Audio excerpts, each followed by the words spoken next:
ঈদের ছুটিতে বিভিন্ন কেন্দ্রে ভিড় করছেন রাজধানীবাসী। আগারগাঁওয়ে বিমান জাদুঘরে এই মুহূর্তে রয়েছেন সহকর্মী আলওয়ান খান, সেখান থেকে সরাসরি যুক্ত হয়েছেন তিনি।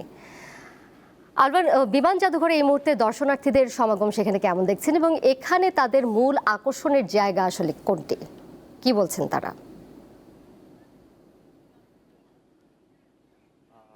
যেমনটি বলছিলেন, ঈদের আজকে শেষ দিন উপলক্ষে কিন্তু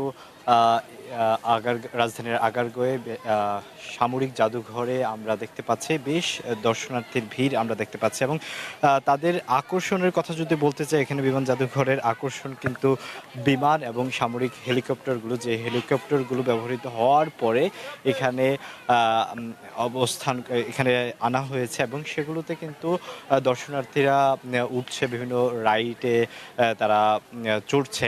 আমি এখানের কথা যদি বলি, শুধু বিমান নয়, এখানে আমরা বিভিন্ন রাইড দেখছি, বি ক্যাম্পিং এবং হচ্ছে স্লাইড ক্যাম্পিং এর মতো ভয়ঙ্কর রাইডগুলো এখানে আছে। এবং এই দর্শনার্থীরা কিন্তু এই বিভিন্ন ধরনের রাইডগুলো ঘুরে ঘুরে দেখছে। তবে এখানে যদি বলতে হয়, সবচেয়ে বেশি আকর্ষণ কিন্তু এই বিমানগুলো। আমার পিছনে যদি দেখাতে চাই, এখানেও কিন্তু দেখতে পাচ্ছেন যে বিমানে চড়তেছে একটি ফ্যামিলি। তারা বিমানে ঈদের এই সময়টা, ছুটির সময়টা তারা উপভোগ করার চেষ্টা করছে। দোলা, এই ছিল। আলওয়ান, আপনাকে ধন্যবাদ।